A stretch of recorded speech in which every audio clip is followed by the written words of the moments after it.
for me, some of these things bubble up when I have these moments of like, this is going to be tough, or I don't want to really do this. But I always talk about I choose my hard. I choose my heart every day. And it's like my heart might be doing this long research on a chapter that I'm doing. It could be, doing a lot of work on something, with my job. It could be showing up for a workout. It could be eating a certain way. It could be not drinking alcohol. And all of these things. But like, it's easy for me because I'm like, oh, I know why I'm doing this. And that's way more important than this one instance.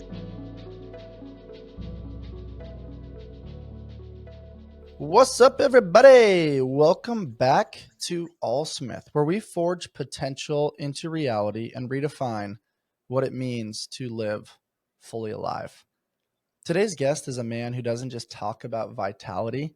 He lives it, he breathes it, and he builds systems that make it accessible for all of us. He's a father, an author, and just one of my favorite people to chop it up with. If you follow him on social media, he loves to post hashtag MOAM, man on a mission. Fires me up every single day. Kyle Gonzalez, welcome to the show, man. Man, what an intro. I'm hyped up. I'm fired up. The father, that hits different when you hear that one. But no, super excited. Round two. I'm in the States this time, not across the pond in Australia last time we talked. But man, lots changed, but excited for the conversation. Totally, man. It's crazy how in such a short amount of time things can change. Because in the midst of it all, the famous cliche conversation is like, on the day-to-day, it feels like everything's kind of the same.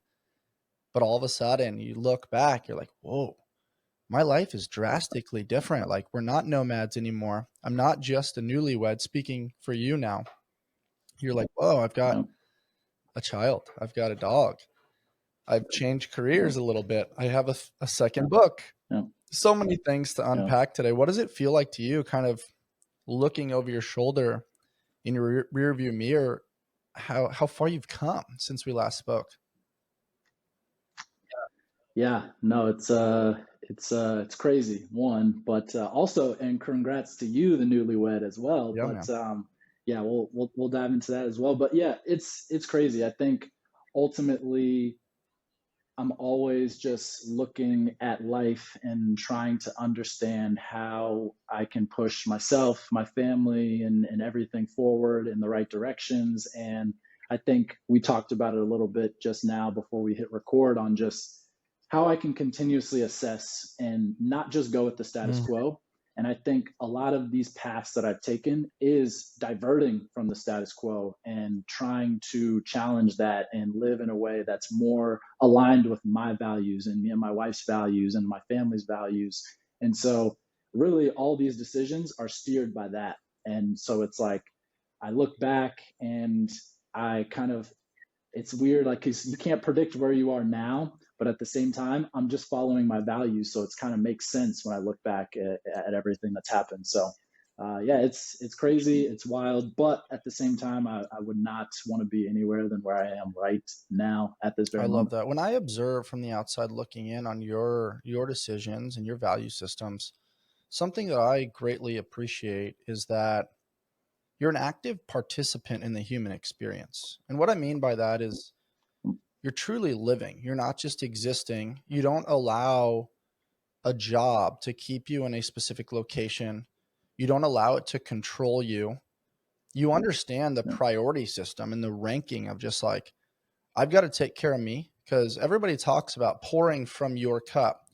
But something I heard recently that I really loved was that we don't pour from our cup. We pour from the overflow of our cup, which means you need to fill your cup and some in order to optimally give to others. And I think you do an amazing job of that with your wife, in that there's this beautiful balance. Everybody talks about balance, but it's like it's seasons. Some seasons you're all gas, no breaks in the hustle.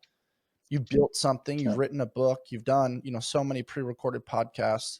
Well, because you were all gas over here, that allow you the freedom and flexibility to travel and connect and indulge a little bit over here, while still Yep. maintaining the daily non-negotiables that you're so disciplined to apply of movement, mindset, daily sunlight, hydration, getting to sleep on time, treating people appropriately, putting out content that loves and serves on people.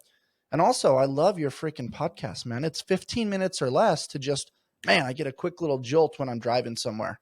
And so, just to kind of give people a peek behind the curtain, you're not just the 9 to 5. You're not normal as far as societal norms, but you're definitely setting a roadmap for people to kind of emulate what I would describe as a beautiful life. Yeah. Yeah, very, very well said. Yeah, I think ultimately for me, you mentioned something about balance. Like balance is subjective; it's not objective. Like balance is what you create. It's not people say I want to find balance. It's like no, you create your balance. And so, like you said, I pour into a lot of personal passion projects, exercise, and things, but like that's not tipping the scale for me because I love doing it and so I also get energy Mm. from it. Like for movement, for me, I get so much energy from it that like it just lights me up for the rest of the day. I love to put my movement in the morning because it just lights me up. I'm ready to be a present father. I'm ready to be a present partner. I'm ready to help and do and think and create and all of these things. And so ultimately for me with life, it's like you mentioned, it seems like people always have this like thought around, oh, it's selfish to like put myself first. It's like, well, if you don't, what are you giving to your son? What are you giving to your wife? What are you giving to your dog?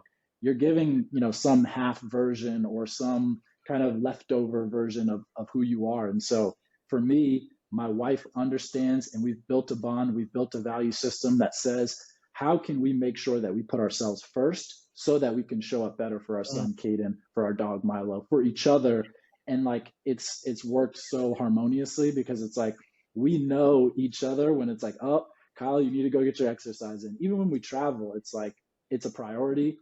And then just thinking around like how we structure our lives, the systems we build, and how we look at our days and our weeks and our quarters and our years, it's all thought out. But at the same time, we just are living in accordance to our values, so it doesn't feel like it's like forced or like overbearing to try and live towards those because it's just so ingrained in us. Well said, man. Incredibly well spoken. And before we kind of share with the world the F word you've said a few times, being fatherhood, I'm Yeah, excited to hear about that. yeah, Something that I've noticed that you speak on often is this value system and yeah, understanding priorities and non-negotiables. But more importantly, the umbrella to all of that is something that you've touched on, which was contrary to my way of thinking until I met you, which was, oh man, like I've got great willpower. My discipline is there. It's like that works until it doesn't really work yeah, anymore. And you can have discipline yeah, all you want, but then as more things get kind of pushed on your plate, if there's not a system, you kind of fall into being this victim of circumstance. Like, oh wow, I'm going to train. Like, you're right, the willpower's there, it's still a non-negotiable, but it's like in weird times when you're not really energized, it's not really serving the rest of your day, you're kind of just like doing it because you feel guilty not doing it. And I felt that a little bit at yeah, the beginning of entrepreneurship, where I'm just like, man, I've an unbelievable laundry list of things to do. I don't even know where to start. I'm having paralysis by analysis, just kind of drinking from a fire hose. And training mm-hmm, became like microdosing it throughout the day. And then it became like at the end of my day. And then it was like, oh man, I don't have the energy. Let me have a cup of coffee late or some sort of like high caffeinated thing. Then it was affecting my sleep. You know what I mean? And I yeah, feel like that's kind of common. And the reason why I bring this up is I think we both align on a core value that most people spend their early, young, youthful health in pursuit of wealth, because that's success. That's how you get the notoriety, the high five, the hug, the monetization to kind of create freedom and feel validated and self-worth from the world. Thinking, oh my gosh, later I'm gonna have so much wealth that I'll just regain my health. I mean, there's so many new systems and peptides and all these things that'll bring me back. And then I'll travel. And it's like at that point, your energy is depleted. You're not as passionate to travel. you've got aches and pains from being in compromised positions behind screen time and a computer, blah, blah, blah. I could go on and on. The point being is you flip the script on that. You're like, you know what? Let's go travel now while you're young. Let's be adaptable with this remote work concept. Let's make movement and mindset a non-negotiable part of our value system and realize that it shouldn't be at the end of the day. It's actually going to be at the beginning. So it sets the tone for the day and puts energy and enthusiasm into everything that we do. How did you kind of come to terms with this understanding of, you can't just rely on discipline. You actually have to have systems in place for long-term sustainability? Yeah, no, it's a great question, and I think really it started when I was young. It started when I was young. So as we've talked about and connected on, my father passed away when I was young. My mom, strong single mother, had a lot to do. Saw her working, doing all of these things, but there's a level of self-sufficiency that you have to have.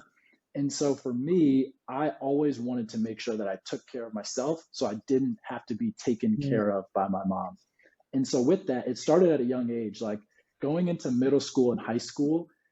I loved like improving. And when it came to athletic performance, it was all athletic performance then. I wanted to be the best basketball player, yada, yada, yada. But me and my friends, Yannick, Lars, we would go to the gym before school. We would get workouts in back when, like, I don't know, people at that age weren't really strength training. Kids were looking at us weird. We didn't know what we were doing. We were taking pre workouts, we were doing all the things. But we started to build that muscle earlier of how can we continuously improve, learn, grow. We were reading kind of the cutting edge stuff back then. We were doing like the cold, all of that stuff before it was like popularized now. So it started then. But what I figured out early was that the motivation action equation was actually backwards. It's not motivation leads to action, it's the opposite. Action then leads to motivation. And so I always say to people that I work with, motivation flows when action Mm. shows. And so I started saying, Kyle, I can show up. And so people think about, all right, I have to show up for a workout every day, but it's like you can adjust the time, whether it's 5 minutes, whether it's 50 minutes, whether it's 2 hours. I'm going to show up every day. And so that became the thing. And that's where the Men on a Mission started as well, because it was like, I'm going to show up. And this is less about getting exercise in, it's more about making a commitment to myself and then proving to myself that I can stay on that commitment and I can prove myself right. And then the self confidence grows. And then that goes beyond movement. And you're thinking mindset, and you're thinking sleep, and you're thinking nutrition. And you can kind of set these targets and hit them because you know, oh, well, I've set other targets and hit them. And so I think it started at a young age and then built into who I was. And then when I met my wife, again, it was something that was a non negotiable of like, early days of a relationship. We've been together for over 11 years now. So it's been a long time. But the early days of our relationship, it was like, this is something that is a non negotiable. It's very, very important to me. So, how can we come together to figure out how we can make health, wellness a part of everyday life? And so, again, she made some changes. I made some changes. We came together. We actually, I don't remember what stage of the relationship we were at. We wrote out our Mm. values. We had 21 things. We wrote like 40, and we were like, all right, this is a little much. Let's whittle it down. So we whittled it down to 21 things. We have it printed out, and we walk by it every day. And we see these values and we live by these values, but we also just audit ourselves of like, all right, looking at the last couple months, we have growth conversations on Sunday. It's like we sit down, talk about these things. And sometimes it's like, ooh, like this, we're not living aligned with this value right here. How can we get closer to that? But it keeps us, it's a compass to kind of keep us going in the right direction. But ultimately, I think people get that motivation action equation backwards. And if they could just show up, not, James Clear talks about these small habits and stacking them and all of that, but like it's very true when you think about, can you do one small thing? Can you show up for yourself in small ways? Because it translates across all different areas of health. And then the second thing I'll say is when it comes to health and wellness, I think for us, that goes beyond just kind of the traditional, like go to the gym, eat right. Like that's also mental wellness and living in alignment with how we want to be and see, and the model we want to set for the people around us, our families, our communities. And so with that, we always said, like, we don't want to defer our happiness. Like, what kind of life is it to be like, you know what? All right, I'll just wait until a little bit down the line, 10, 15 years, and then I'll live this life. I'll do this thing. We kept coming back to the fact that you don't need to be crazy wealthy. You don't need to have all of this money to go do some of these things. And I think people put these things up on a pedestal with travel and all that. We were making, average money, and then we moved to the West Coast and making decent money, but like, we saved, we did all the things that people don't really talk about or do, and we took this trip. But I think ultimately it was because each year we kept coming back to, like, we want to do this thing, we want to live this way, and we're not. Okay, challenge it. All right, let's take more trips. Then it became, all right, let's take advantage of remote life and go do nomad stuff this way. And then it became like, no, let's take it all in and go for it. So ultimately, we've had that compass throughout our whole relationship. But I think the small habits and showing up started middle high school of just, trying to be better, a better basketball player, albeit. Dude, so many great takeaways there. And something that people should really know. This is the first thing that grabbed my attention when it came to you, Kyle, was that no matter where you were in the world, no matter how busy you were, if you were navigating sickness, illness, mindset challenges, some new introduction into your life, or something that, took up space within your energy, your emotion, and your spirit, I still see that selfie every day of Moam. And sometimes that's, hey, I wasn't feeling my best today. I walked on the treadmill. Some days it's, hey, I did some breath work and, moved my spine a little bit after travel. Some days it's, man, I wasn't feeling it today, but I got in here anyway and I'm feeling awesome now. Other days it's you and your wife getting after it together, and so on and so on. But after 4 years-ish of knowing each other, that's posted every day. When you look at 365 days, most people are going to train maybe 250. And for people listening, Yeah. they can do the math on that. But it's like, I think we can inch that closer to 300, because out of 65 days, life's going to get a hold of you, whether it's busy, whether it's sickness, whether it's travel, whether it's something. So if you have the opportunity, you don't have to, you get to. And like you said, just that concept of motivation and action, that formula kind of needs to switch. And the more Yeah. action we take, the more motivation we consistently have, because it unlocks these reservoirs of potential that live rent free in our ears.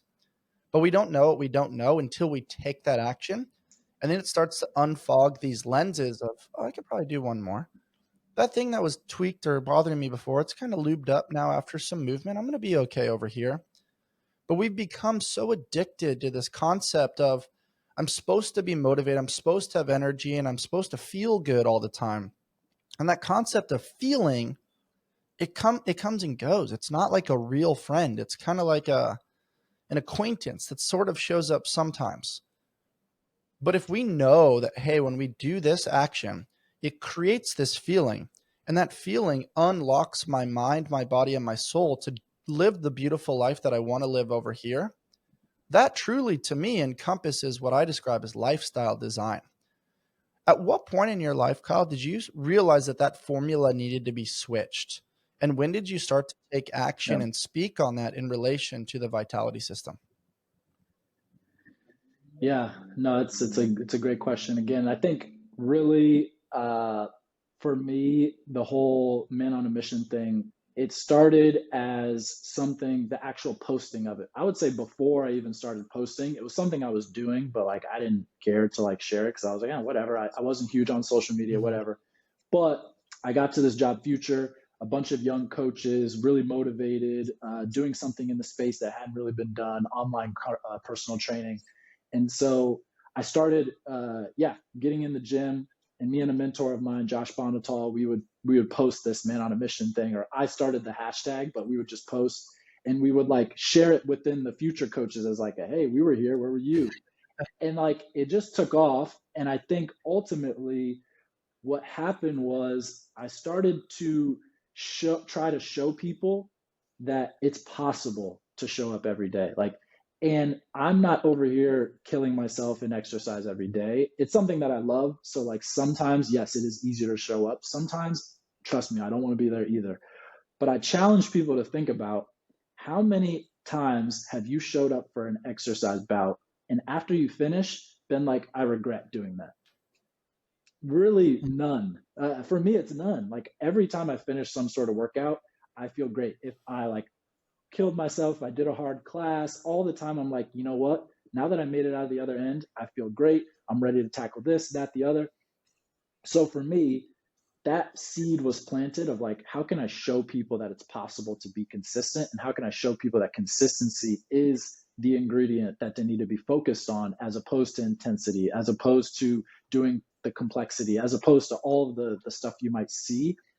And that seed also planted the seed of like, okay, well, I can show people how to be consistent in this way, but I can also take people behind the scenes as to how I built this myself and the systems, and maybe that would be helpful. So I was like, all right, I'll write some content. And then that stumbles into like, you know what, people actually are getting helped with this content. I have worked with thousands and thousands of people, personal training, online coaching, strength conditioning, all those worlds. And so it was like, okay, I kind of have a playbook, a manual here that I can manipulate and use, but I really wanted to build something that helped people. And it's kind of cliche now when you hear it, but like take control of your health and wellness, or empower yourself to really like get in the driver's seat, like start doing things, like do more. And so I think ultimately people want to learn all the things, see all the programs, watch all the Instagram videos, follow all the influencers. But really, the where you learn the most is in taking action. You learn about yourself, you get better with whatever thing that you're doing, and you ultimately, like I said, start to build that confidence. And so for me, it started with the Man on a Mission. It grew into how can I give people a guide to live active, healthy, happy lives. And again, I was kind of building it as I was learning it. And so when I started to write the book, it was really something that I was living more than something that I was like telling people to do. It's like, no, this is my actual life. So it felt so natural. And I was going back every day, like, oh my God, I got a new section I can add, or oh my God, I got a new concept but it's all lived practices. Like I lived everything that's in that Mm-hmm. book. And so again, not every tool in the book or every concept in my podcast is going to work for everyone. Of course not. But the more I share, the more I do, the more I experiment, the more people can benefit from that. That was what I had in my head. And so it's like, Kyle, don't be selfish and keep all these tools to yourself. You've showed up. I mean, man, when I look back, I could probably go the last 6 to 7 years and maybe count on one hand how many days I haven't showed up for a Mm-hmm. workout. And again, I'm not saying that to brag. I'm saying that to say that's incredible. And these are things that I want to pass on to people. And it's translated to other areas of my life beyond just movement, where now me and my wife have these systems. We don't even think about it anymore. It's like the true mark of a habit is that you don't have to think about it anymore. And so again, for me, it started with, okay, how do I experiment and figure out some of these things on my own so that I can then, blaze a trail for other people to possibly come behind me, or figure out a way that's different or connected or anything like that. So that's kind of how it all came about. But I think ultimately it's an ongoing process. Like I'm still learning, I'm still changing, I'm still doing. But the problem with people is they think they're going to reach some destination and then be able to share, okay, I reached my point of my goal or whatever, now I can share. As opposed to me, I'm sharing as I'm learning, I'm sharing as I'm growing, I'm sharing as I'm exploring, because that's the raw, that's what people are in right now. People are in it. So that's the approach and kind of the mindset I've taken to it I all. appreciate it, man. It's such a great reframe. Back in the day, like I felt like everybody only posted like you know in basketballs like your mixtape or your highlight reel. It wasn't like being in the gym like missing shots. But now like I feel like everybody wants the behind the scenes. They want to see the process. They Yep. want to understand what's going on even though it's not sexy. Now that I'm a little bit older, I appreciate that. I like seeing Cooper Flag in the gym, not being in a Duke uniform, wearing some grungy clothes, you know, in a slippery ass gym with a rim that barely is breakable, like getting after it, trying to really shape and form his craft. And then you see him on the big stage at the Big Apple being the first pick of the NBA draft. And the thing that's coming to mind is like consistency isn't sexy. I'm sure day to day people see that on the story and like, oh, another post from Kyle, whatever. But then, like, as you get older, you're like, whoa, I don't even remember some of my PRs. I remember my friends that were around and the energy that I felt, but I don't really remember like the weight that was lifted. I don't remember certain things. But man, the relationships I remember showing up and doing hard things. I remember the arguments that then led to deeper, more meaningful relationships through, you know, uncertainty and the management of emotions at a very young age where everybody's trying to get better and there's this carrot that you're kind of chasing, whether that's basketball or CrossFit or aesthetics or business. It's like you're chasing this thing, but the beauty is like being in the moment. It's so cliche, but it's so fucking hard to do that, man. And Yeah. I think what's awesome is that you have this amazing talk on your podcast where you describe bridging the gap or closing the gap between knowing and doing. And it sounds like consistency seemingly just continually floats up to number one, right? Because as a byproduct, whether you're showing up at 70%, 30%, 100%, it's just volume accumulation of reps. And that just aligns so well with one of my favorite quotes from Ted Lasso: be more curious than judgmental. But I don't even just mean that externally.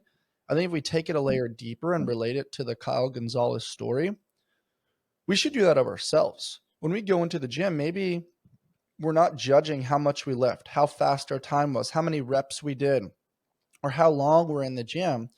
Maybe it's, whoa, I did the habit and walked through these doors. I really didn't want to.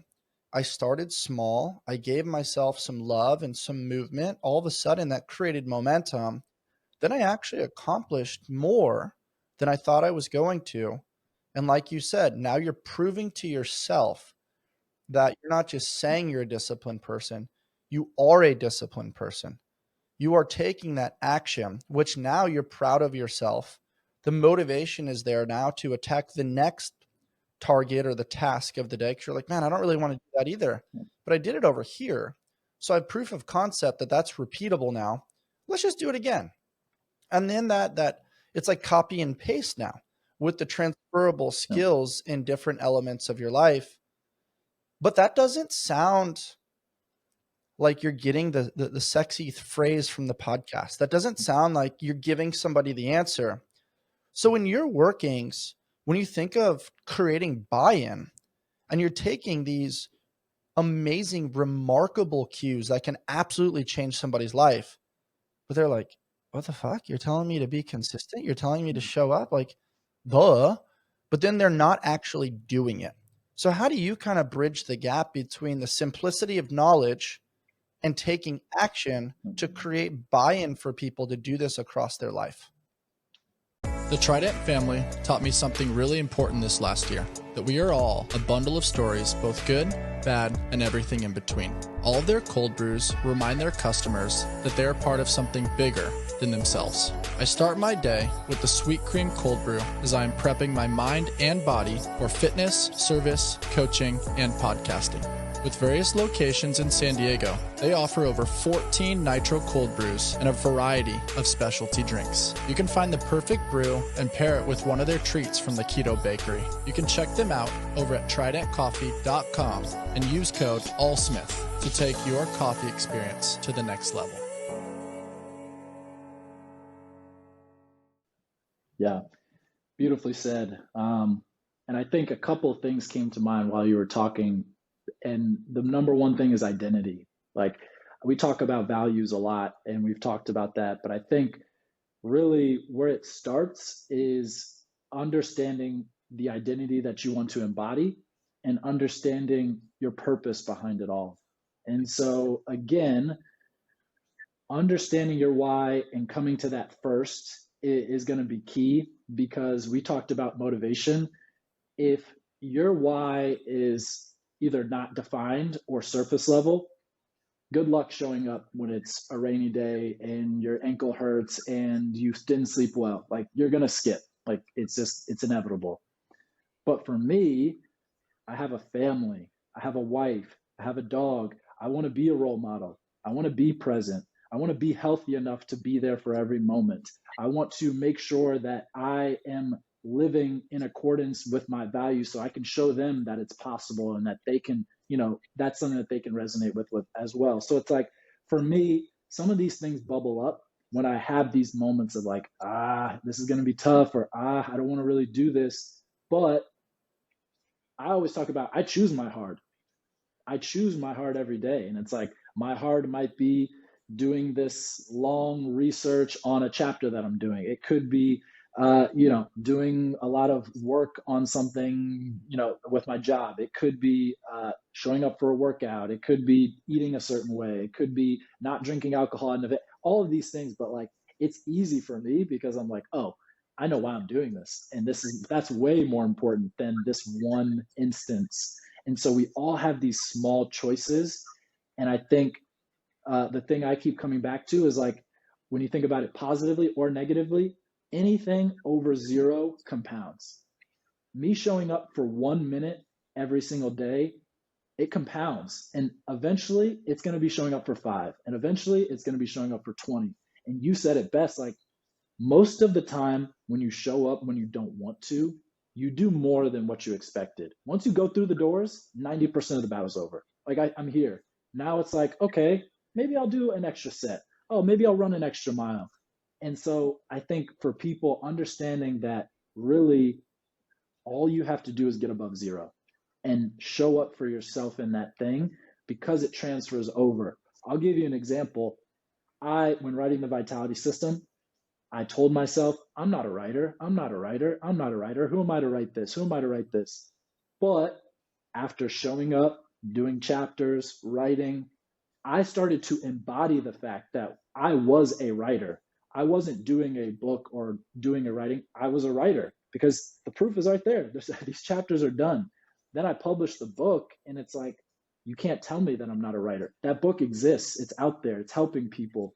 And so that is just another area of like, I didn't think about, all the things that I had to do and the imposter syndrome and I'm not this and I'm not that. I just showed up to the laptop, started typing, and and from that I learned, and from that I was able to explore, and from that I met people, and it's just like, it's a domino effect. So whether it's nutrition, whether it's movement, whether it's sleep, whether it's whatever the habit, whatever the thing is, I think it's really all got to be identity based, because when you know your purpose, when you embody that identity, you can bring the knowing and the doing together, because again, I'm not just someone, you've given yourself the proof, and I'm not just someone, like people say like, oh, like, I wish I was more healthy. It's like, you don't have to wish, you can be more healthy. Like, be the person who is more healthy. And like, what would the healthier person do?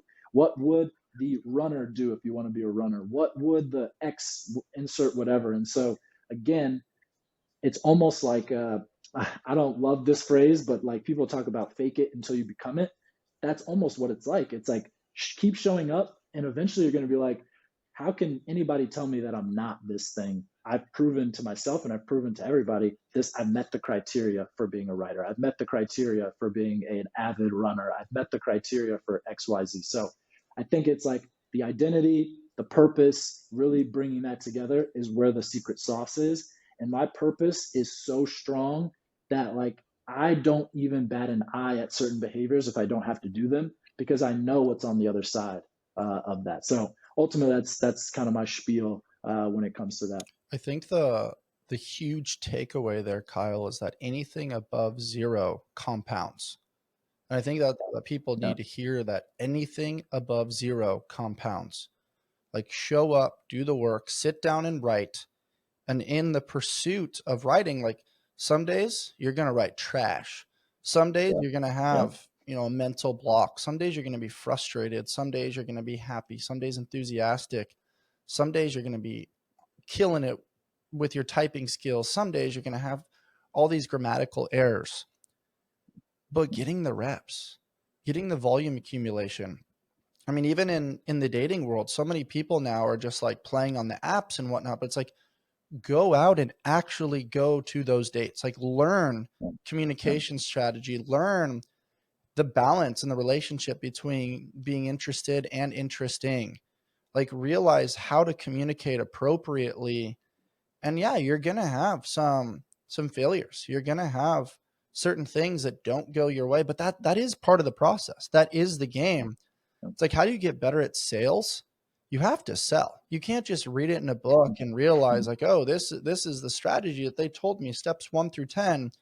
And, back in the day, it was door-to-door sales. Now it's, Instagram DMs and reaching out to people on LinkedIn and calling people and, using emails to try to connect and find your ideal avatar or ideal demographic. But being an active participant helps you refine those skills. And the way you described all of that was really cool, Kyle. And what also comes to mind is that something that I think about often is that, like, when I leave the house, my dogs now think I'm so cool. They're like, where's he going? What kind of adventure is he going on? And I just keep reminding myself, like, damn, I want to try to be as cool as my dogs think I am, which means that my behavior needs to be in alignment to a tip-top performance or value system so that I'm living up to those expectations that they've created of enthusiasm and joy and like, oh, this is the person that loves on me and feeds me and does all these things. Like, he must be a hero, even though sometimes we don't feel that way. You never know how others are kind of perceiving you.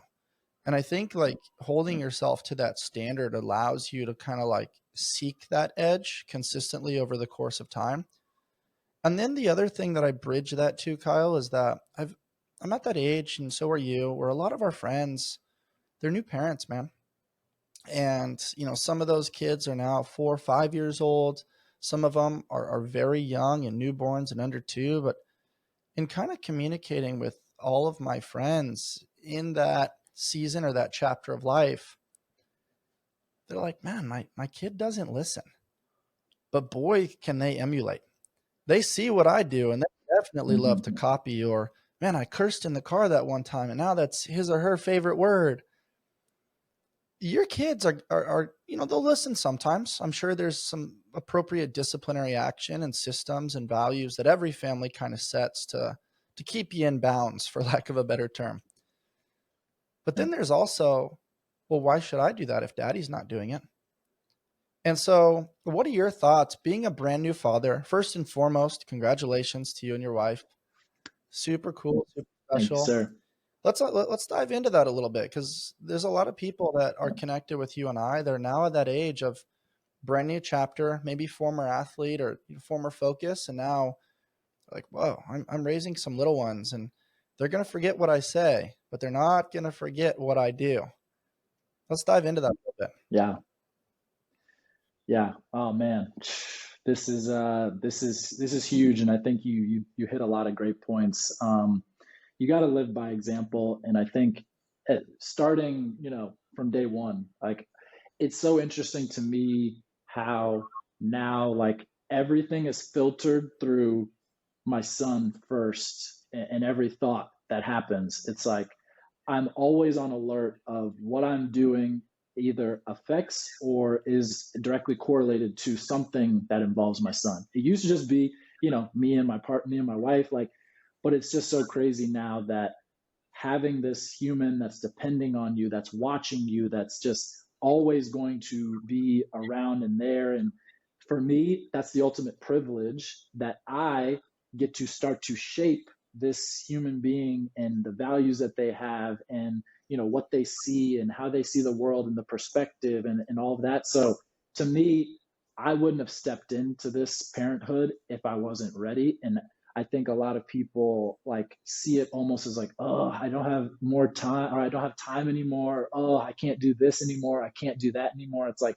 I asked for parenthood. Like, we wanted this. So now I'm going to take it upon me to do everything in my power to make this the best experience, to make this the most loving environment, supportive. But I also have to be a role model.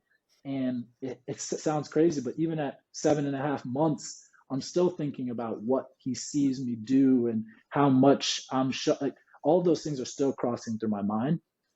So ultimately, being a father, like when people say like, oh, like I don't have time for this, time for that, like I had to take a step back. For me, it's been almost the opposite. Like the energy I have to take on certain things is so much stronger, and the fire burns so much brighter because I now know that there's just this human that's watching me, that's counting on me, that I will leave, a legacy behind for this person. And so yeah, for me, a bunch of different things that have happened since this time. Also, would be remiss if I didn't mention my dog and how that's changed how I operate and the habits and routines and how I think. But ultimately, it all comes back to living my values, and me and my wife specifically living our values. Because before there was a Caden, before there was a Milo, our dog, there was a me and Courtney. And so, and before there was a me and Courtney, there was a Courtney. And before there was a me and Courtney, there was a Kyle. And so, again, it's coming back to the first principles of like, get myself in order, make sure our relationship is also in order. Because again, if we're not connecting, then we're not helping each other see when we're slipping on our values. We're not helping each other stay aligned. We're not pushing each other when we need to push, pulling when we need to pull. So ultimately, all of that starts at the foundation of self and then builds up. But I think our values, again, are so strong, are so ingrained. We've lived them so much that now it's just so easy. We also don't like have egos in it. Of course, there's things that we get annoyed, but like we call each other out, me and my wife, all the time. It's like, hey, this is not how we, usually do things, or and it's not like I don't know, it's not like It's not a a score. It's not a malicious thing. scorecard. It's It's like no, common yeah. goal, and we're teammates. Exactly right. And it's so great to be in that position. And other people, like it's almost it can be intimidating around other relationships, the way kind of we operate and the way we are around each other. But that's just like how we are. And it's easy for us to say no to things that other people would just status quo, say yes, do. It's easy for us to show up and be present and do all of these things. And like, I don't miss that. I don't even, me and my wife talk about it all the time. I don't even remember what it was like without Caden and Milo anymore because I'm so present in this moment, and this is what I want to be building right now, that like I'm not like, oh man, I miss when I used to be able to do that thing or this thing. It's like, no, I'm so overly joyed and excited and energetic to be doing what I'm doing right now, which is being a father, being a partner, being a husband. So ultimately, I think it's been an incredible experience. We definitely are cherishing every moment, the good, the bad, and like again, I'm trying to shatter all of these kind of like uh, dad stereotypes about like, oh yeah, my wife takes care of this, my wife takes care of that. It's like, no, we both do everything. Like there's no like there's certain things that yes, only a woman can do for a child, but I'm up at night. I'm changing all of the things like, but that's a privilege to me. I get to be present in those moments and watch him smile and console him when he cries and get up in the middle of the night and be there for him. All of these things are a privilege to me. And so ultimately it's yeah, the best job I've ever had. And it's infectious just the way even seeing his smile, his laugh, his energy just translates into wow, like we are just so lucky that we brought this human into the world and we get to shape his new reality. I love the passion that you really diffuse when talking about being a brand new father. And I also appreciated where you kind of described you can't complain about a full plate if the goal was to eat. Right. And Oh, I love think that. you've done a really good job of, you're never really ready for something new. But if you decide that you're ready, now it's almost going back to that identity component of like, no, we're ready for this. We're at the appropriate age. We've had these types of experiences. We've traveled the world. We've observed other parents. We've seen different cultures. Now we're going to take all of those experiences and kind of put them into our own Gonzalez recipe to be the best parents possible. And we're going to decide that we are ready in the now. And we're going to operate with tremendous presence because we do not have to do this. We get to. And even though, yeah, sometimes it's a pain in the ass waking up in the middle of the night, or you have a big business meeting or a podcast or something that's coming up the next day, I love that you're realizing that there's going to be a last time that you change that diaper. The first 18 years that you get to spend with your child are amazing because you get that quality of time, because they are dependent in some capacity, even as they get older. But life after that, especially since you know what it's like with your father passing away when you were young, I know what that's like, not having them available. I'm like, man, like 5 more minutes or just another conversation or one more thing. And it's like, man, if you can really be present to the best of your ability, you don't wake up with, oh my gosh, I have to go work out. I got to do this. I got a laundry list, this and that. You're human. So that might like tickle you a little bit on occasion. But for the most part, it's like, no, I want to go work out because I want to come back and have breakfast with him. And I want to take him on this adventure before I have that call or before I need to get into the weeds of this business, organization or whatever.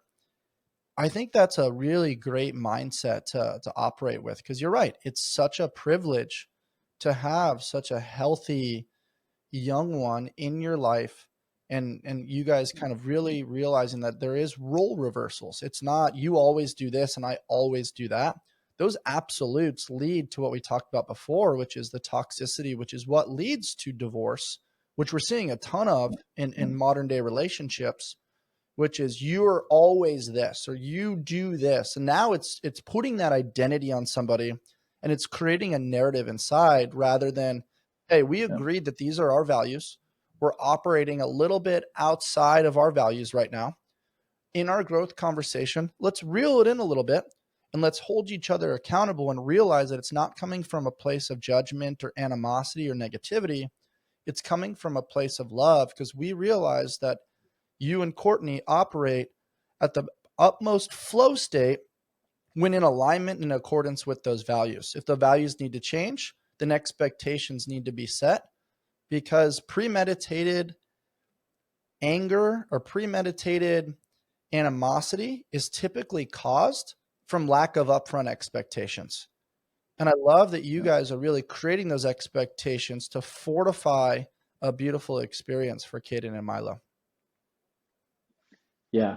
Yeah. No, it's something that we spend a lot of time thinking about, talking about, and it's something that we developed. This didn't happen in the first year of our relationship, not the second, not the third, but I think ultimately we've started to understand that relationships and parenting is never 50-50.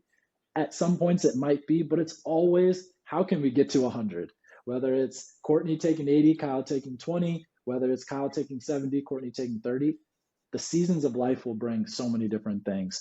For example, coming back to this writing thing, I said I wanted to write the Vitality System. I told Courtney this, we sat down, we talked about it. She's like, whatever I can do to support, let's do it.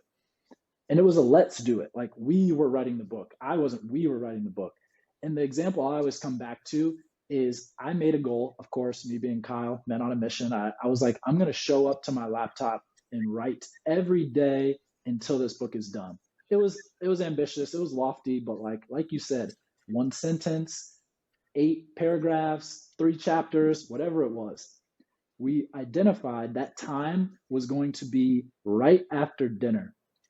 Didn't have kids, didn't have pets or anything. But I told Courtney, like, look, this time after dinner is going to be sacred, and I'm going to sit down and write every day at this time. So what did she do? I would say maybe 80% of the nights, she said, I'll make dinner, I'll clean up, you get to your laptop after you eat, and just go. She likes to go to bed a little bit earlier than me, so she's like, don't worry about any of that stuff, nighttime routine, I'll go to bed. 7.5 months later, the book was finished, but that would not have been possible without me knowing that I could not worry about dinner. We both had to work. We both had to work 9 to 5s. It's not like she had some less of a commitment and she could do that. But every day, She showed up, she made dinner, she cleaned up. I came to bed sometimes 9:30, 12:30, 2 a.m.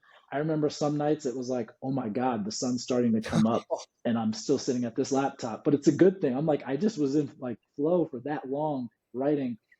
And so I always look back on that and I'm like, that is just the microcosm of parenting. It's always going to be a push pull. And it's the same thing with Caden, the same thing with Milo.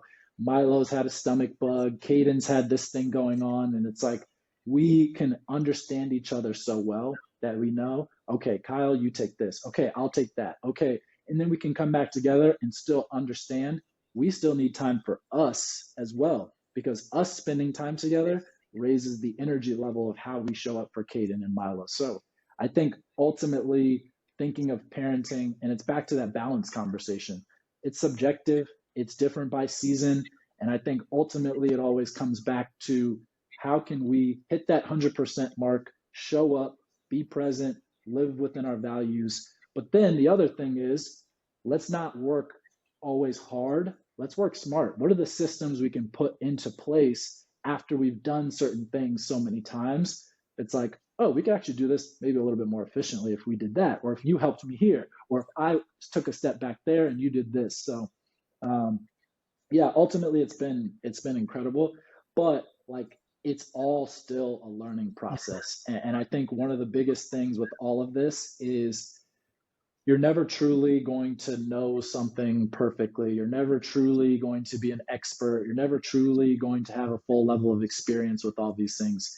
You have to start before you're ready, and then you will learn as you go. And so I always had this arrival fallacy of like, when I get here, I'll be able to do this. When I get strong enough, then I'll do that. When I get fast enough, then I'll run this race. It's like, no, you have to start before you're ready. And in that starting before you're ready, you learn way more than if I would have just sat and watched all of the videos on how to run faster or all the videos on how to be a better parent. No, don't. I think it's Marcus Aurelius that's coming to my mind. Don't waste time thinking about what a good man is. Be one. Just go be one. Just go do what you think is best. And I guarantee you, you'll get there faster than reading all of the books and doing all of the things and all that. So that's how we've lived. It's just like, go live it. And it's like the ready, fire, aim type of mindset. So yeah, that's kind of how we've looked at it as a family. The arrival fallacy seemingly is a huge problem in our world. I'll be ready when, I'll be happy when this thing happens. A new stress just inevitably takes its place. Or you spend so much time sharpening the axe that you never actually go out and chop wood. And it's a very unique ideology there. I'm like you. I'm like, you know what? I mean, even with my dogs, I've thrown them in the ocean or in the lake or in a pool. I'm like, go figure out how to swim. Like if you start sinking down, I'll go grab you. But at least right now, like, let's see what you're capable of. Let's remove the analysis paralysis and let's just go do the thing. And then we have this want. We want to swim. Okay, now, here's the road mark towards that. Maybe we start in still water. Maybe we start in shallow water. Okay, now we have this other road mark. Now we have this. And it's like that creates the map a little bit forward. But what if you already know how to swim and you don't even know? If you don't ask, the answer is always no, right? And so there's a lot of cool concepts that you're pulling out. I'm also hearing, Kyle, that maybe the next book is The Relationship Blueprint by Kyle and Courtney Gonzalez. Maybe there's something there, because throughout this, I'm like, man, I want to know about these 21 values. I'm going to send him a text later to try to get this and then compare them to mine and my wife's values and like see where we can upgrade our operating system a little bit to kind of get on their level. I think that could be something in the near future. Just throwing it out there, man. Look, no relationship books in the works right now, but we always try to be a model, and we're vocal with our friends, our family, with how we do things. And so for me, I'm always look, by osmosis, people seeing me and Courtney and how we handle ourselves, it automatically, it actually makes some people defensive because they're like, oh, like, no, well, we don't have to do that to have a good relationship. And it's like, I'm not saying you have to do anything that I do, but this is how we operate. And we're so strong to those values that it can be intimidating for people because it's like, oh, like you can't go out and have a drink like one night. And it's like, I don't want to go out and have a drink because I actually am getting up for a long run in the morning. Caden is supposed to be having a play date here. Like that, that doesn't fit with where we are in our lives right now and what we want to do. But on that point, actually, two things. One, going back to this thing of like, nobody really knows what you're capable of until you show them. And so it includes yourself. And so I think a lot of times people are operating at a level of like, I think I'm at 0%, but like you said, they're really at 30 or 40, but they just haven't started. So they don't even know. And so they're just living in this life of like, oh man, I could never. The thing I trained and ran a marathon last year. I always told myself, I'm a basketball player. I'm not a runner. But one day I was like, you know what? What if I did try to do that and just went for it? And so one day it was like, you know what? I'm going to go out and see how far I can run. And one day I'm going to, okay, I put together a training program. And next thing you know, I ended up running a marathon last year, barely made it out That's good. alive. But ultimately, people don't know what they're capable of until they start, until they try, until they actually like prove to themselves. And so I would say for people, whatever it is that you think you can't do, prove to yourself that you can't do it by at least trying, and then you'll have a better starting point of maybe you are at 5%, but you thought you were at 0. Hey, you're still further along the way. And I guarantee most people, when they go through that, they will definitely find that they're further along, and it starts to the momentum builds, and you're like, oh, that wasn't that bad. I could actually do this too. I could do that too. So that was the one thing I wanted to go back to. But the second thing is, uh, first kind of taking it out of the box, but I do actually have another book coming on the way, beyond the poetry book and then the vitality system. Proud to say I'll keep the details light, but I actually signed with a publisher for this book, and I'm just pumped because it's going to be around movement, and I think that's the area where I, one, have the most experience and expertise and domain credibility, but also like I've been doing this man on a mission for so long. And so I feel like I have so many systems and things in place that I can help people move more. And forget the exercise side. That's only one piece of it. Physical activity in general, standing more, sitting less, active transportation, all these different things that you can kind of integrate. And basically for me, and you'll resonate with this, I think we talked about this off the mic last time, about like we grew up in a world where it was almost like drop your backpack off after school and just go out and just play basketball, play manhunt, play tag, do things, explore. And nowadays it's like I just feel like movement is not woven into the fabric of life as it was for us. And that was such an integral part of who I became and why I'm able to show up and why I find so much joy in movement is because it wasn't something that I planned or did. It was a part of my life. Like it was just a part of my life. And so I feel like all of the childhood years of all of these practices and things translated to, all right, basketball, then basketball training and all that translated into, all right, an adult just life. And so again, I think this book is going to be one that's like really close to my heart. And I've actually already written it, but now it's just going through the process of editing and all that. But yeah, it's exciting to have backing by someone and not just be in the journey by myself of self-publishing, because I've always just been like, you know what, I want these ideas to resonate and reach the most people, but I was always uncomfortable like marketing myself or marketing a book. I want people to not need a product or service or thing to be healthier. I want them to understand and live these principles.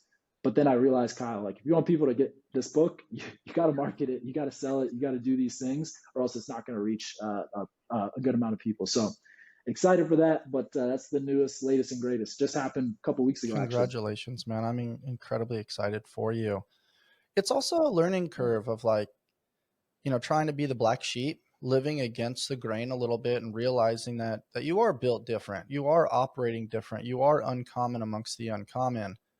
But then you also realize that this whole encyclopedia of knowledge deserves to be shared. And we cannot possibly be an expert in everything. So reaching out for help maybe in the beginning you had to do it that way to kind of scratch that itch, to kind of see like what is possible doing this mission solo. Okay, we did that. So now I can rinse and repeat on something slightly different that also is lighting my heart on fire. But then you're like, whoa, what if I didn't make it about the monetary compensation and, who's getting a cut here, who's getting a cut there, and who has an opinion here and there. And you're like, you know what? I haven't tried this yet. And if I don't ask, the answer is always no, like we talked about previously. So you know what? I'm gonna play this game on this next one. And this is also a topic, like you said, movement being interwoven into the fabric of life. I love that phrasing. I like thinking of it sometimes because psychedelics are floating the surface for everybody in ayahuasca right now. I like saying microdosing fitness and trying to EMOM here, EMOM there, get some movement between calls. If you start the microwave or the air fryer, hit some air squats or push-ups, play with the dog, turn on a song, dance a little bit. Find different ways to incorporate movement into your life. So I'm very excited to hear these things. The other thing that it unlocks, which I'm sure you've thought about, is like courage. If I wanted to move growing up, not only did I have to take the trek to go to the place, because mom and dad were working, so I either had to walk, run, or ride my bike or a scooter or skateboard, or ask for a ride. So that's number one. You actually had to figure out how to get there. Then you get there and you knock on the door. You couldn't just shoot a text like, hey, come outside, let's play, or hey, let's do this thing, let's play video games, whatever. It's like, no, you had to talk to the person at the door. Sometimes I was a parent, sometimes I was a grandparent, sometimes that was like the older hot sister. You're just like, and I think that gives you the practice of communication, of management of emotions, to put in the ask. And then there's a negotiation strategy. Maybe they're like, hey, I want to do this. You're like, no, I want to do this. It's like, hey, if I do that with you for 45 minutes, you'll come play basketball or throw the football around with me over here. And going back to Chris Voss's book, The Power of Negotiation, or it's called Never Split the Difference, but it's really about the power of negotiation. It's like, wow, those skills were getting refined at a very young age, and we didn't even know it. And now it's like apps and AI, and there's new sets of skills, which are obviously just as important, but I don't know that they align with our biology as much. And like you said, now movement's not as incorporated with it unless it's some sort of gamification of like a Wii Fit or, the Pokemon Go game where everybody's walking kind of during the pandemic, or, when Peloton kind of took its hit early on, you felt like you were riding in different unique locations. And now we're seeing virtual reality, obviously. But I don't know, like those things that they hit, they're cool, they're innovative. But as far as just being human and the grounded level of like being boots on the ground, I just am really excited for your book because it resonates for anybody that grew up before that first flip phone or that Nokia brick was in our hand in like the late 90s, Yeah, no, the Razor, whatever, whatever your phone was. But I think you hit it of like everything is specialized now. You see it in sports, you see it in movement. It's like, do these specific things to get health benefits. But back then, I didn't like, there wasn't an exercise. Like, I didn't exercise. I just was out and playing and sweating and playing basketball and running around and jumping and doing all these things. And it was just natural. And so I think as we get older, we lose that play, we lose that movement exploration, we lose that. It's all specific now. It's all for 30 minutes of my day. I get on the Peloton, I get off, and that's it. Checkbox, exercise is done, movement is done.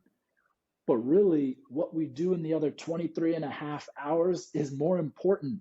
And not just from a calories burn standpoint, but just from an overall movement standpoint and how our body feels and energy and mood and all these other things. So for me, it's almost like a call to action for movement and physical activity as opposed to exercise. And so I think we over index on exercise and under index on just activity overall. And that's not to say that exercise isn't important. I'm the first person that'll tell you it is. But how do we think about this whole umbrella of movement, physical activity, exercise? Like, that's the hierarchy of this whole thing. And so, yeah, it's something that I'm super passionate about, and I think that it will resonate with people, because I do think we're getting further and further away of what it used to be in life. And all the technology, like you said, is great, but I think first things first comes some of these things that like technology can't engineer for you. And so ultimately it'll be, definitely something that's more practical, action tool based. And yeah, it's a culmination of experience, education, anecdotes, real life experience, and all these things. So it's like oozing out of me, and like I have to like stop myself every day. I'm like, oh, I can add this, I can add that. But it's like with these books, you find it's like, oh, and there has to be a final point. And so that's always beating me up of like, oh man, I want to go back and change or do this or do that. But there's always revisions and things like that. So Cool about anyway, that though is that it's cool. like sometimes leaving the gym when you want to do a couple extra sets, but you got to make that next appointment. That's like beautiful because you leave wanting more, which makes you excited for Oh the yeah. next time, which means, if you finish this book and it's done, it's in its new process, it means, oh wow, like you've got juice left to squeeze for another one in the future. And what's Yep. come to mind is that when I was leaving the university as a strength coach and I was kind of integrating into, I guess you would call it the boutique fitness space and CrossFit gyms and local strength and conditioning facilities, I would refer to people as an athlete. And oftentimes Yep. people had this narrative of like, oh, I'm not an athlete. For some people, it's an intimidating term. We had Yep. staff meetings about, referring to people as members or clients rather than athletes. And I was like, I don't know, like if you have a body, I think you're an athlete. And I've heard you talk about that about before. And I think Bill Bowerman said that. Yep. And it's why I Yep. truly believe that functional movement beats performance aesthetics every single time. What are your thoughts on that? Oh man, it's great to have the overall umbrella of like everybody's an athlete, and if you have a body, you're an athlete, because I think ultimately everybody is going to have some sort of goal. And I think, how can we make sure that we are putting our body in a position to do what we want, when we want, how we want. And so for me, the way I think about my training is like, okay, right now, the things I want to be doing are different than when I wanted to be a basketball player, are different from when I was a kid. But now I can structure my life around what are the things I need to do to get there. And I know Peter Attia talks about the like exercise decathlon of what you want to do when you're 80 years old or whatever. And so then you work backwards and you reverse engineer. And so I think for me, it's ultimately figuring out how, because again, it all comes back to this values and how we want to live. I can't live according to my values if I'm not the most healthy, fit, strong, capable person. So, okay, that means me and Courtney wanted to go take this extended travel trip and we did it. What if I wasn't fit enough? Or what if, injuries or that, like it diminishes the experience. We can't do that hike. We can't go to Peru in Machu Picchu where the elevation is super high on a whim and just do a hike there. Like these things aren't accessible to us. So movement and health actually unlocks more of life. And I think a lot of people have had this experience where it's like there's something that they want to do, but their health is kind of holding them back from doing it to the fullest potential. And the order gets And reversed. so, Like people are like, oh, if I just yeah. make the money, that'll unlock the freedom to do these things. But then it's like they pour on the weight, their posture leads to sickness, illness, disease. And then by the time they've made enough money to unlock that level of freedom, their experience is absolutely that. It's limited. It's, oh, you're staying Yep. at the hotel bar having this amazing meal with this incredible view. It's an experience, but you're not Yep. feeling the sand between your toes and the altitude and the smells and the navigation of plants and mosquitoes in order to see like this indigenous amazing Yep. creation that is meant to be hard to get to. And you can't really take a Yep. helicopter to Machu Picchu, I don't think. Yeah, that should. They got things nowadays that are crazy. But I'll say this: when we took our trip, we traveled for 4.5, 5 months, every continent, every piece of the world you could think of.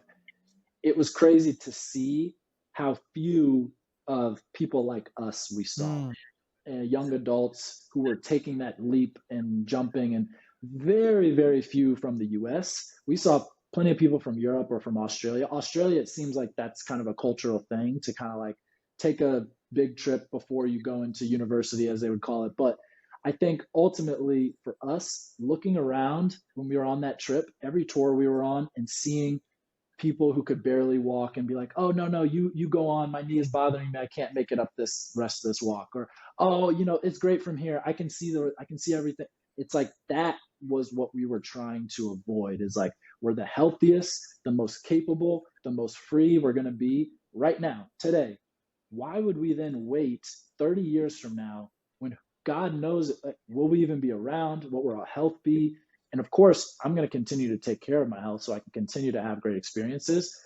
But now, the things that we learned from taking that trip is just incredible life lessons, incredible lessons on resilience, incredible lessons on culture, incredible lessons on how to treat people, incredible lessons on how to just ultimately understand the world. And I think it's the human experience is just so diverse, and sometimes we get trapped in a bubble of just where we live or just the community we have. And so getting out of that and seeing almost helps me now understand when I'm tackling these problems of health and wellness. Like, I can call on that time when I was in Tanzania and I saw how they move. It's not exercise in Tanzania. They move in different ways and they dance and they do that. But like, again, my movement vocabulary, my movement literacy was just punched up 1,000 by seeing different cultures, understanding how people move, live healthy, vibrant lives everywhere. So yeah, the experiences that we got, like, they'll last a lifetime. It's amazing, man. I wish I could have been like a fly or a drone kind of following and Mhm. kind of seeing the unique experiences that you guys got to embark on. Easy choices, hard life. Hard choices, easy life. You're somebody that likes to enroll himself in micro challenges that build resilience.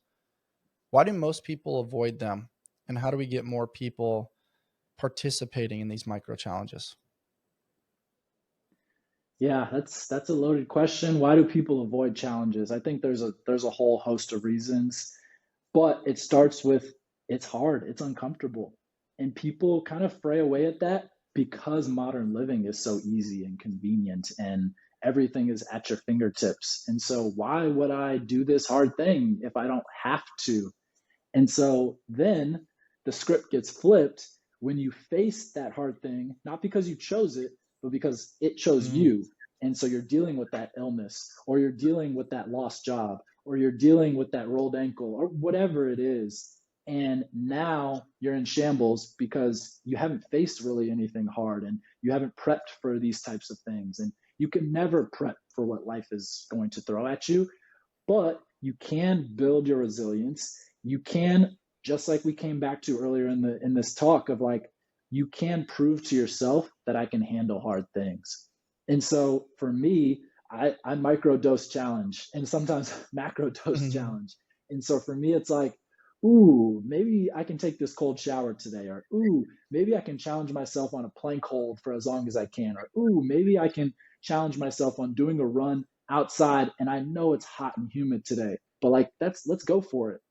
All of these things help me. Then I show up, I take the first step, I get into the cold water, I do whatever thing, and then you realize, oh, I'm good, I'm still alive, everything's still okay. Like, the world didn't end, things didn't come crashing down, but you build that muscle of, I can do hard things, I can show up, I can be resilient, I will get through these things.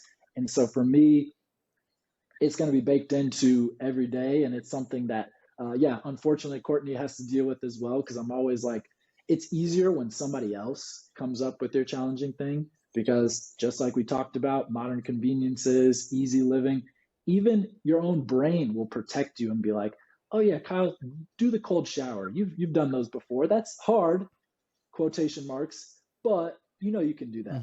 Like, no, what about the thing that's like, you weren't even thinking about? Somebody else who knows you really well is like, Kyle, actually, you suck at doing this, and this. Try that. And then you're like, ooh, and then your stomach drops a little bit. Those are the things I try to seek out as well. Because again, anybody can go jump in a cold plunge or go do these kind of quote unquote wake up early 1 or 2 days of the week or whatever. But it's like the thing that you're not thinking about, or the thing, Michael Easter, obviously The Comfort Crisis, great book that really, this is the whole concept of how do we break the curses of modern living? How do we live, a life of health and wealth? But ultimately, he talks about misogis. And one of the key concepts with this misogi is it has to be like a 50-50. I'll either succeed or fail. And I think a lot of people, when they pick their misogi or their challenge, they're like, oh, I'm going to run a 5K. It's like, but you're already running 2-3 miles every week. And it's like, that's not a challenge for you. Like, you got to pick something that I'm not sure I'm going to complete this. And I'll give you a crazy example of this. Two years ago, living in LA, starting to get into like trying to run a little bit. And I was like, you know what? Like, all right, I want to try this running thing. I've never been a runner. I'm a basketball player, whatever. I was like, I had just read The Comfort Crisis, and I'm like, I'm going to do a misogi. My crazy butt picked, I was going to try to run 1 mile all the way to 26 miles in 26 consecutive days. So the way this would work is I run 1 mile on day 1, 2 miles on day 2, and so on and so forth until I got to 26. Keep in mind, max I had ever run 6 miles. I just said, hey, this is 50-50. Little did I know it's probably more like 25-75, but I set out for this challenge. I bought new shoes. I was like taking videos to document it. I called it the climb. I was like, I'm going to do this. My wife was behind me. She was going to help me. And I ended up making it to day 16 or 17. And my leg, something in my lower leg just blew up. And like, I still tried to run on it, but I physically could not make it anymore. But I failed. But that was the whole point of it, is like, I did something. I was not sure I was going to finish.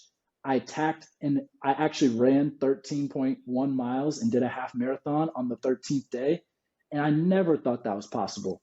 So again, me walking to the edge showed me, oh, wait, Kyle, there's a couple extra steps you can go. That's not the edge. The edge is actually down here.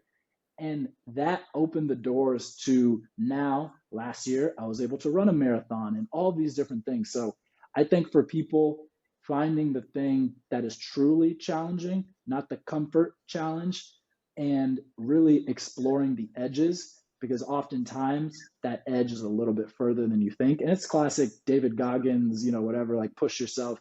I wouldn't advise people to push themselves to injury, but I learned a ton about myself, not just physically, but mentally, of some of those days when I was out on day 14, 15, 16, I really dug into something that I did not know I had and was like, oh my God, like I can push through a good amount of discomfort, negative self-talk, pain, and that was infinitely more valuable than making it to 26 and succeeding. The failure actually taught me more. And so I think people need to be okay with failure, because failure is where you learn. Think about it. If you could do everything you wanted to do, why would there be any reason for you to get better or adapt? You have to push beyond comfort. You have to push beyond what you're capable of in order to grow and progress, because like nothing changes if nothing changes. And your body is very good at adapting. So for me, it's like, I have to go a little bit further, or else I'm going to stay the Kyle that I was yesterday. And so, yeah, that's my crazy story. The climb, the footage might not ever get out, but I have videos and everything. I was going to compile it. And lo and behold, I made it to mile 16 and my leg blew up. Free is the way to be. Life beats us up a bit and causes some bumps and bruises, but that doesn't mean we have to stay on the sidelines. This is why we've partnered with Kinyan Labs. Get back to doing what you love with this incredible portable device designed to get you back in the game. Kinyan is on a mission to move people from pain to possible with their top-rated red light therapy and laser solution, which tackles inflammation along with muscle and joint pain quickly and effectively. What I love is that it's portable and rechargeable, making it easy to actually incorporate into my everyday life consistently. It's small and lightweight, so you can throw it in your gym bag or work bag, or even an overnighter. Kinion's lasers and LED combo make this cutting-edge device extremely versatile for use with general aches and pains, as well as chronic back pain, arthritis, post-surgery recovery, endometriosis, and more. This has been an amazing tool, keeping my elbows and knees pain-free for pressing, pulling, and squatting in the gym. Great tools like the Move Plus give me the freedom and flexibility to continue living life on my terms without limitations. There are a lot of reasons why over 15,000 people are using this device and rating it 4.7 stars and above. Head on over to Kinion.io and use code ALLSMITH at checkout to begin your pain-free journey. That's going to be part of the documentary one day. And I love that you talked about how nothing changes if nothing changes, because a common thread of almost every guest that I've had on here is that stagnation is hell's waiting room. I think sometimes there's stories that we tell ourselves, right? That seems to be the number one thing that holds us back, is this personal narrative of limitation. And I think these limiting beliefs live rent-free in between people's ears.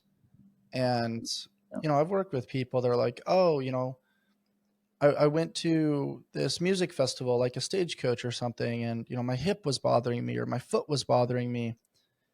And like you said, it's starting the habits, the lack of movement, the weight gain, the management of inflammation, the food choices, how you think. The body starts to keep the score. And then it creates limitations on the parts of life that really unlock the true freedom of having that tangible experience, whether that's in nature, whether that's at a festival, whether that's, walking around the boardwalk at like a Venice beach or something. When you've had that pushback, because so many people work out for vanity and sanity, they like the way they feel and they want to look a certain way. That creates the external validation, the intrinsic confidence, the love of self. Then it pairs well with consumer mindset of, oh, now I can buy that sexy outfit. I can take the picture with my shirt off.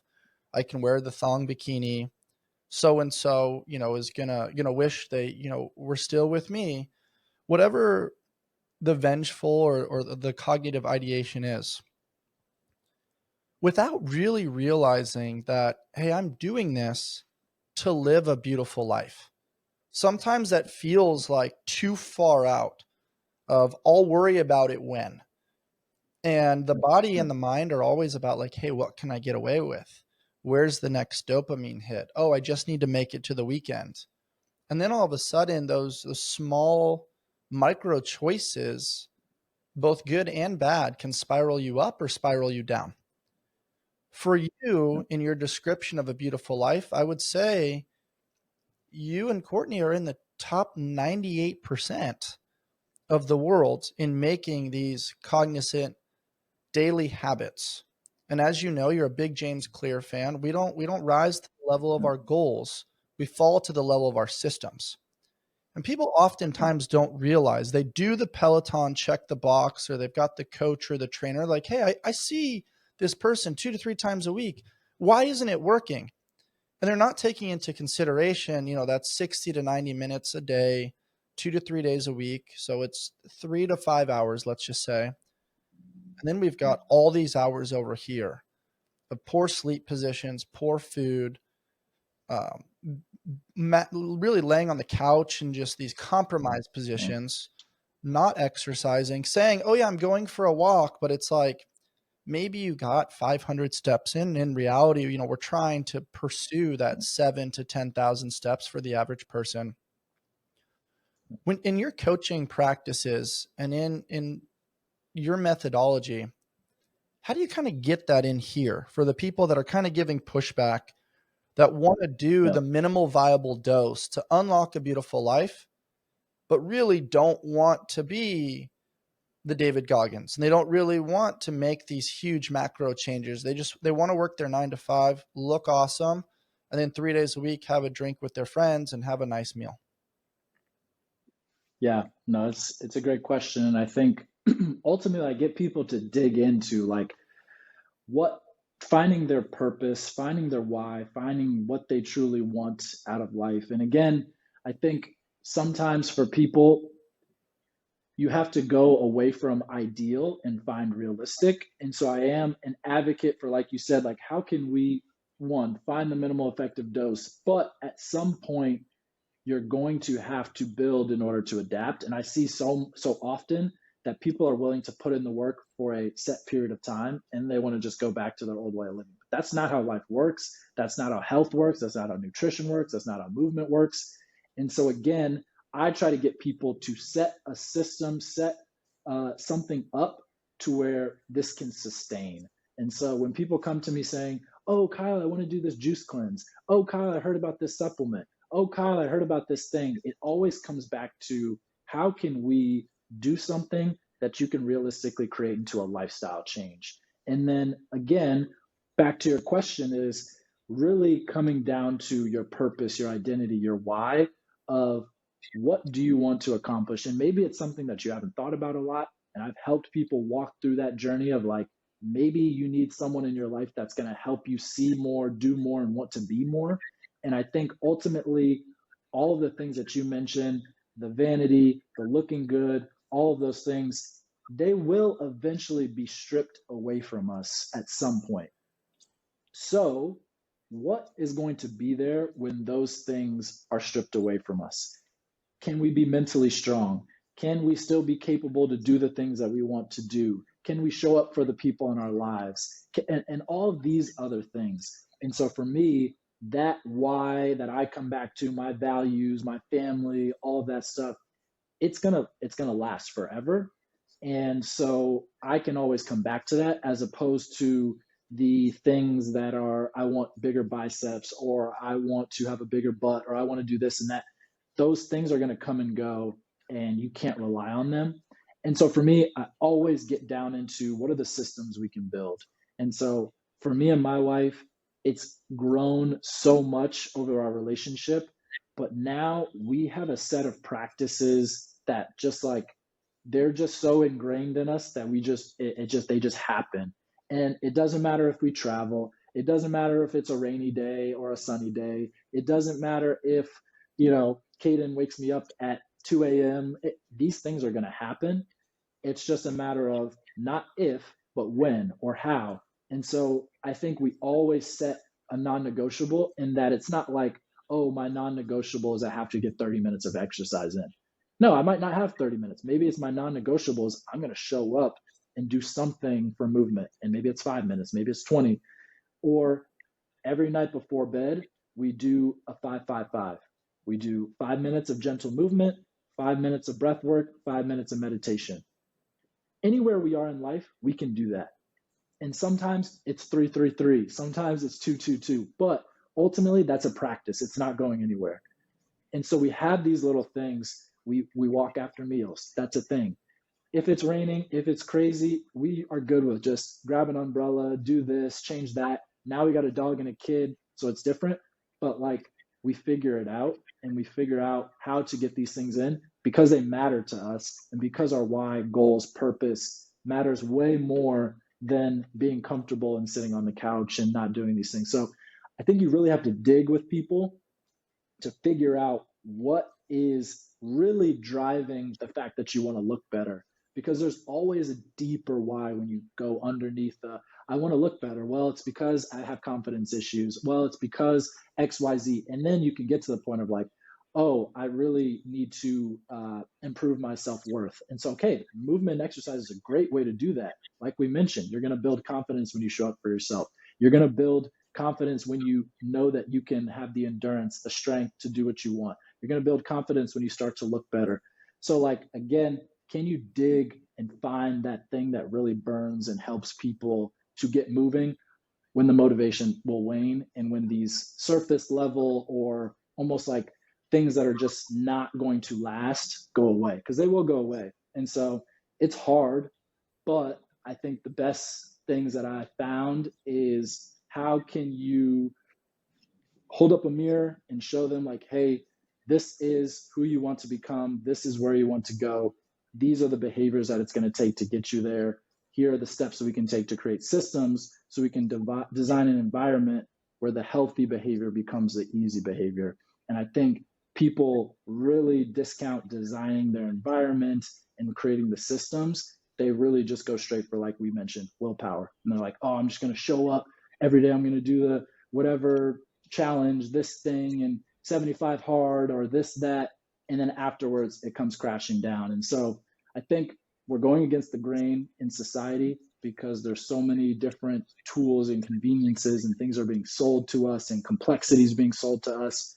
But if we can dig down deep into the core of why people want to be healthier, live better, and you're going to have to chip away at some of these, surface level things, you'll get to a place where you're like, okay, this is the thing that's going to get you up on the early Sunday morning when it's raining and get you to do the thing that you need to do. Yeah, that's beautifully said. And more important than the goal is who you become in the pursuit of the goal, because that's going to outlast just the receiving of the goal. Or, as people have talked about that have climbed Everest, like you get to the top, you're like, whoa, this is cool. Take the picture, do the thing. And then you're like, wait, now I got to go back down that thing. But then you pause and self-reflect, and everybody talks about, those moments of altitude sickness, or, your supplies didn't hold up, or the relationships that you built, and just kind of those micro moments of overcoming adversity really ingraining themselves into your DNA and who you've become as a person in the pursuit of the top of that mountain. I could talk with you all day, man, and I don't want to give people too much of a good thing, because I definitely want to have you on again. And going back to what we talked about, I want to leave people with wanting more. So I just got a few more topics that I want to touch with you today, man. Yeah. And you've talked about design beats discipline. And people often hear, you're the average of the 5 people you spend the most time with. We understand like environment, but those things are just like kind of saying the word. There's something to be said about really shaping your environment to make vitality inevitable. And what I mean by that is like, for people that like bad food, don't have it in the house. Make it inconvenient to go get, like have your food prep in the home.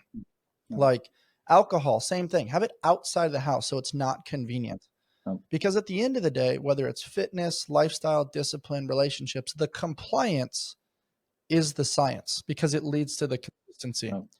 So when you think about environmental design, what are some of the tips that you share with people as to really create some actionables so they can exercise the compliance?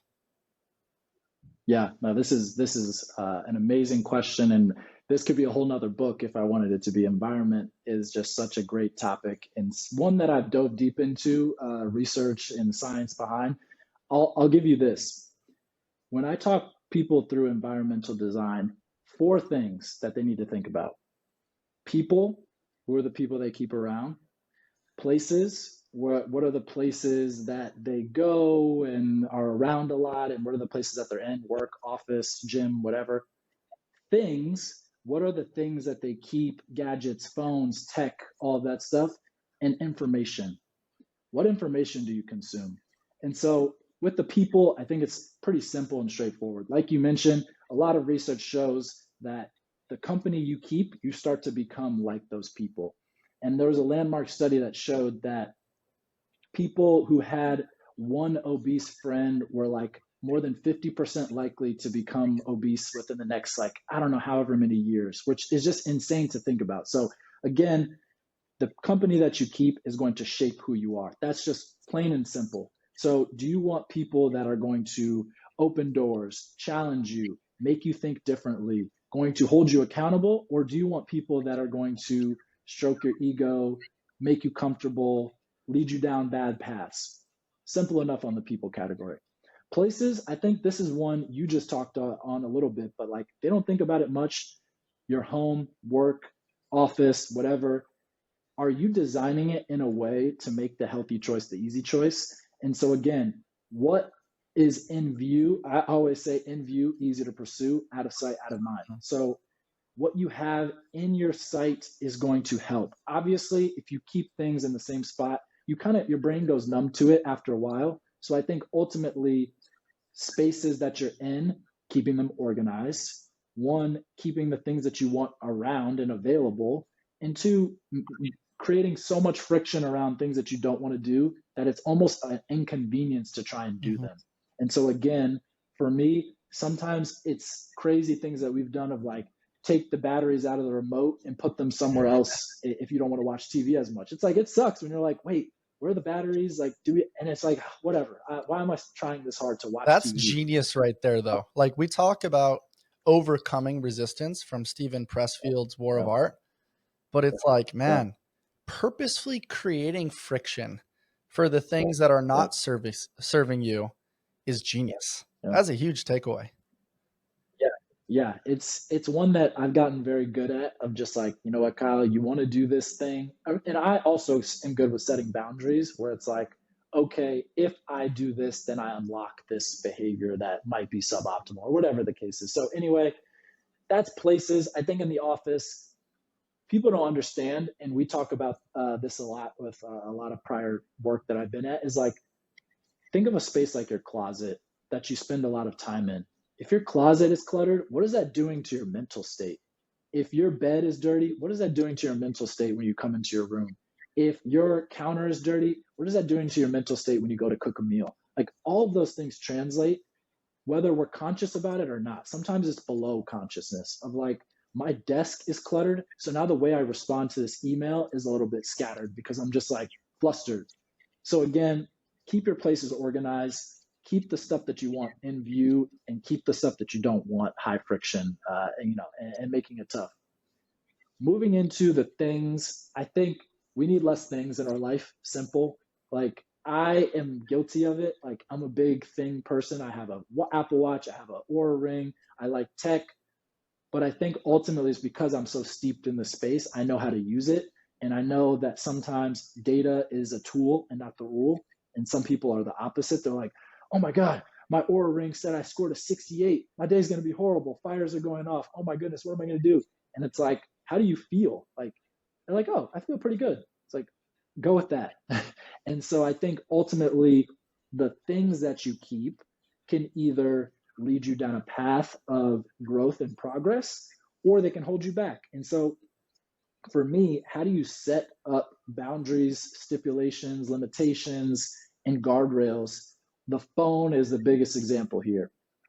I think screen time is one of those things where, like, yes, you can get education, you can learn, you can meet new people, community, all of that stuff from technology and social media. But how often are you doing those things as opposed to mindless doom scrolling, looking at content that's, negative, finding things that just don't align with your values and goals? So for me, it's hard. We've been doing this last 2 years. We actually started when we were on our trip. We have an app called ClearSpace, and it basically will lock all your apps. If you paid for the paid version, you get one app on the free version where before you enter an app, you click it, you have to take a deep breath in, deep breath out. It'll show you a quote on just being present and mindful. And then it'll say, how long do you want to use this app? 1 minute, 5 minutes, 10 minutes. And then you get to click, oh, no, I want to use it for 5. And then you get to set a limit. For the whole day, I get to use Instagram 10 minutes. And for me, I've had it on 10 minutes for now 2 years. And every day, I am so much more streamlined with what I consume and how. And let's say I see some educational thing that I want to dive deeper on and read. Hey, guess what? I can find that information. I can go down a research rabbit hole outside of social media. I don't need social media to find. That's what it's for. It's to get the beginning and to dive deeper. One of my favorite I've set that there is the upper right-hand corner. It says open this in external browser. I love that because it gets you out of the app and allows you to actually be focused and concentrated on that thing. Because I love seeing people's blog articles and just research and information that is valuable to the topics that I'm interested in. But I think that little tactic right there, ClearSpace, sounds like a really cool app that I think a lot of people can integrate. Yeah, and there's plenty of apps out there. I think it's just, again, creating that pause moment, because how many times have we all picked up our phone and been like, how did I get here? I've been on my phone for 30 minutes, but like, I don't even know why I picked it up in the first place. Like, and again, again, there's billions of dollars going into keeping you in these apps. So of course it's really, really easy to stay in them. So again, 10 minutes, it's easy, and that works for there. And then lastly is information. Like with information, I think this is a big one that people don't truly understand the influence that it has on them. Of course, it's a very politically polarizing time right now, and there's, this side and that side, and this is right, this is wrong, and people throwing stones at each other. And it's like, what actually affects my day-to-day living? I want to be involved and present in certain aspects of the political process, of course. But at the same time, I have a son, a dog, a wife that require my attention, my energy, my presence. If I'm always looking at negative or polarizing news cycles, what does that do to how I show up around them? And so for me, I'm very protective over what information I consume. I don't watch the news. If something revolutionary is happening, I'll find out. I'm interacting with enough people over the day and week. I will figure it out. I'm not missing out on anything. And those news cycles are constructed to be highly emotional, highly negative, highly just charged. And again, when you watch it, whether you know it or not, you're going to feed into those cycles, and it's going to show up in how you show up at work, how you show up with your relationships, how you show up in your community, how you show up on social media and online. And so again, I'm very protective over that. I don't watch the news. I have clear space to protect my apps. And even in conversation, it's so funny. Me and my wife, we go on walks after meals. We have no work talk, and we try not to talk about things that are online. It's like we're here present with each other. Why would we not talk about present moment things, goals, life experiences, the reality? Why are we talking about some reality TV show? Or why are we talking about some news thing that has no bearing on our life? And so again, those rules keep it grounded, where sometimes I'm like, oh, like Courtney, I saw this thing online, and she'll be like, Kyle, like you can tell the story, but again, let's wrap that up and come back to this. Or we talk about work, and it's like, all right, I'll give you 30 seconds to tell me about this thing at work so you feel heard, validated, all that. Then let's get back to talking about our next trip, or let's get back to talking about this thing with Caden or whatever. And that really, really helps, because we both call each other out. And sometimes you just slip into it without even knowing. So people, places, things, information, protect your energy.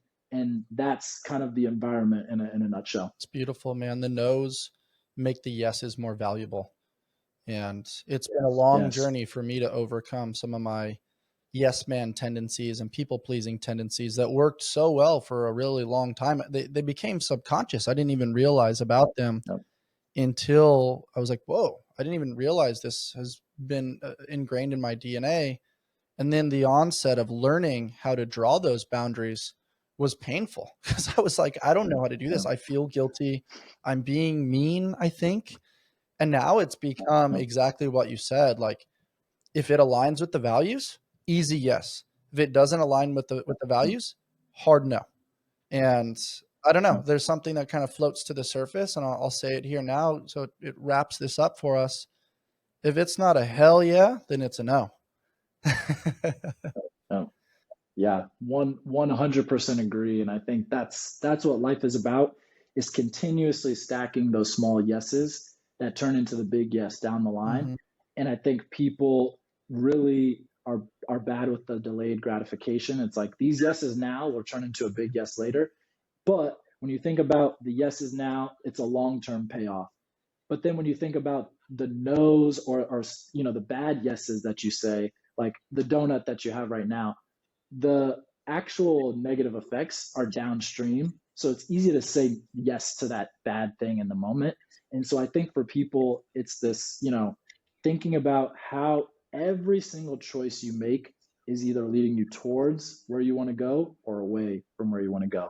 And it's not ever going to be perfect, but how can you tip the scales to have 60, 70, 80, 90% of those decisions go in the way you want to go? So yeah, life is a culmination of these small choices. And I feel like how you do anything is how you do everything.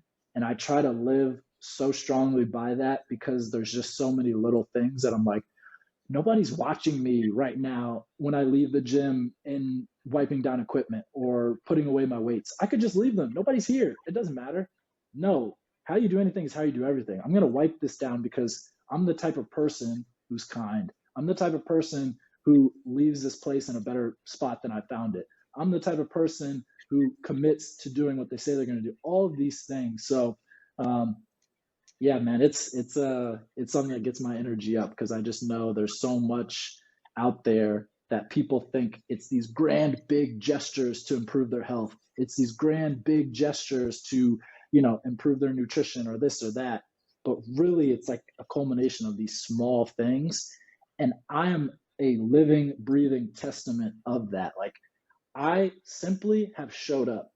I haven't done anything special. I'm not like it's not like I've been gifted with all these different things, talents, whatever. Like I said, from writing to health to performance to podcasting to newsletter, I just said, you know what? I'm going to commit to showing up daily and see where it goes. And so I always tell people just show up, see what happens, because sometimes, most times, you will find that you end up in a better place than you thought you'd be. Man, a man full of so much wisdom and knowledge. I appreciate you letting me poke the bear a little bit today, my man. Man, it's always a great conversation. I think you have a special ability to pull kind of energy and passion and take things in a direction that help illuminate the best parts of the people that come on. So I appreciate everything you do, and hopefully I can make it out to the West Coast so we can raise the energy a little bit higher with an in-person session. But man, you're doing great work, and the energy and thoughtfulness that you bring to your craft is second to none. I appreciate that, my man. For those of you that are interested in connecting with Kyle Gonzalez, Kyle, where can people find you, man? Yeah, you can find me. I would say on Instagram is probably a great place to start at Kyle Gonzalez 3 or at the Vitality System. Either of those are a great place to go. I got a newsletter, I got books, I got a podcast. And again, all of this stuff is aimed at being actionable, practical, digestible, and just bite sized things that you can take. We talk about small choices. It's a small choice to pop on a 10-minute podcast and listen to that, or to read a 5-minute newsletter that could possibly lead you to a behavior that can make you better. So all of my stuff is at looking at, one, how do you help empower people to take control of their health? And two, and probably more importantly, how can you either define or redefine what it means to be healthy for you? And so I want people to walk down that journey on their own and not have someone else define what healthy means for them. You define it yourself so that you know the steps that you need to take to get there. So again, the Vitality System, it's the umbrella, but it's going to keep growing. And hopefully when this book comes out, I'll have more to point people to as well. I'm pumped for it, man. Thank you so much. Guys, if you enjoyed my conversation with Kyle Gonzalez, give him a follow. Please rate, review, subscribe, share these episodes with your friends if any of these resonated with you. And as always, stay on the hunt for who you've not yet become. Until next time. Thanks, Kyle.